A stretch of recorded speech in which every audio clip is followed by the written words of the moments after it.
The first time Kumbali and Kago raced across the grass, no one was thinking about the fact that one of them was a cheetah and the other was a Labrador.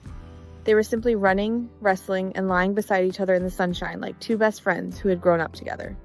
But just a few months earlier, Kumbali had been so weak that the zoo staff weren't even sure he would survive the night. And the saddest part was, even if Kumbali survived, he might never be able to return to his own family. That's when a Labrador who had once been unwanted entered Kumbali's life.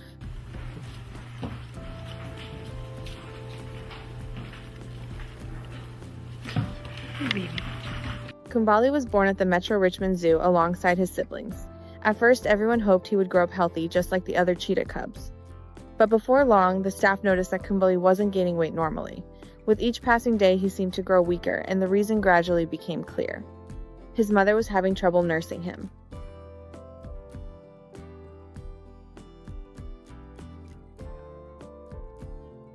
For a cheetah cub that young, this was an extremely serious problem. Kumbali couldn't find food on his own. He wasn't strong enough to care for himself either. If something wasn't done immediately, the staff feared that Kumbali might not survive.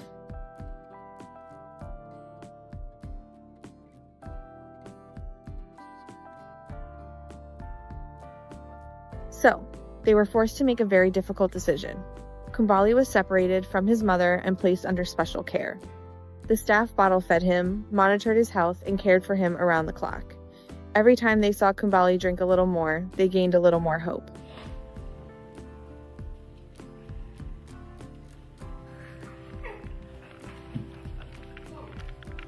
Those first days were not easy.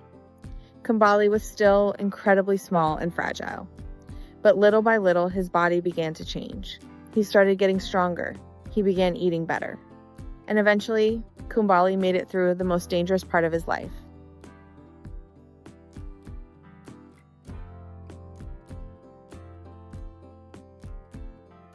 But saving Kumbali's life was only the beginning. As he grew older, the staff began to realize there was another problem. Kumbali had spent so much time around people. He hadn't grown up with other cheetah cubs. He had never learned how to communicate with them, and he was no longer completely like a cheetah raised in the wild.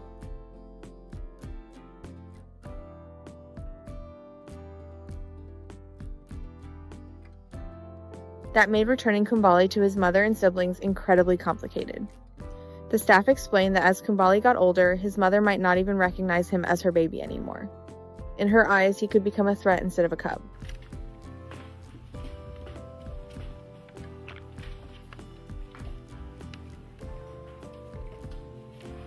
Kumbali had survived, but he was still missing something incredibly important. Cheetahs need connection. They need companionship, interaction, and a sense of security. The staff loved Kumbali deeply, but they understood that people could never completely replace a companion of his own.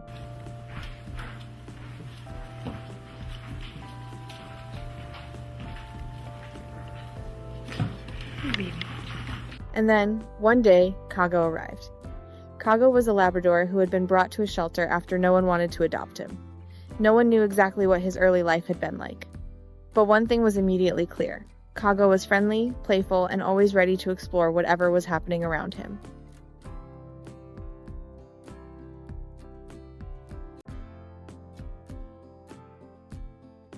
The staff began to wonder if maybe these two animals could help each other. So, they arranged for Kumbali and Kago to meet. At first, Kumbali was very cautious. He stood there watching every movement the puppy made. Kago, however, was completely different. The puppy quickly approached with curiosity and endless energy.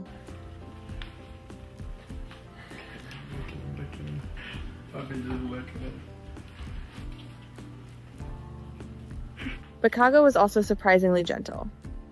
Whenever he sensed that Kumbali needed more space, he would back away. He never forced himself on him. He never made Kumbali feel afraid. He simply stayed nearby and waited. And somehow, that patience seemed to help Kumbali slowly feel safe.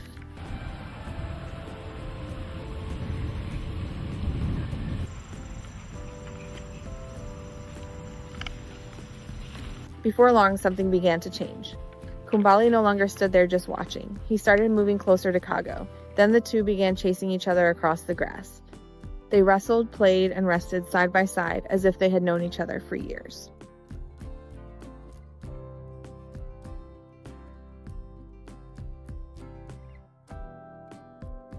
Kumbali taught Kago how to run so fast that the Labrador could barely keep up, and Kago taught Kumbali that the world wasn't as frightening as he had once believed. Whenever they encountered a new sound, a new place, or a new person, Kago always moved forward with confidence, and Kumbali began learning by watching his friend.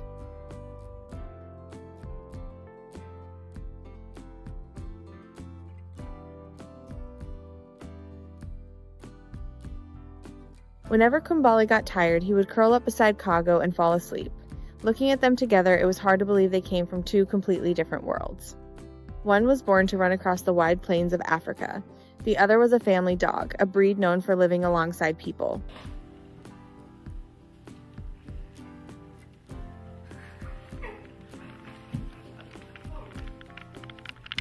As time passed, Kumbali grew healthier and more confident. His body grew stronger, his personality changed too.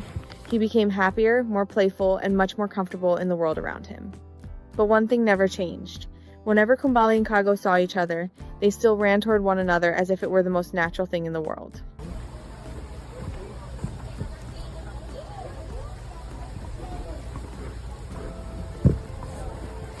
I think the most special thing about Kumbali and Kago's story isn't simply that a cheetah and a dog became best friends. It's that they helped each other become better versions of themselves. Kumbali was given a chance to survive. Kago found a true friend of his own. And in a world where human development continues to take away more and more space from wild animals, their friendship reminds us that there are still things capable of connecting creatures who seem completely different from one another.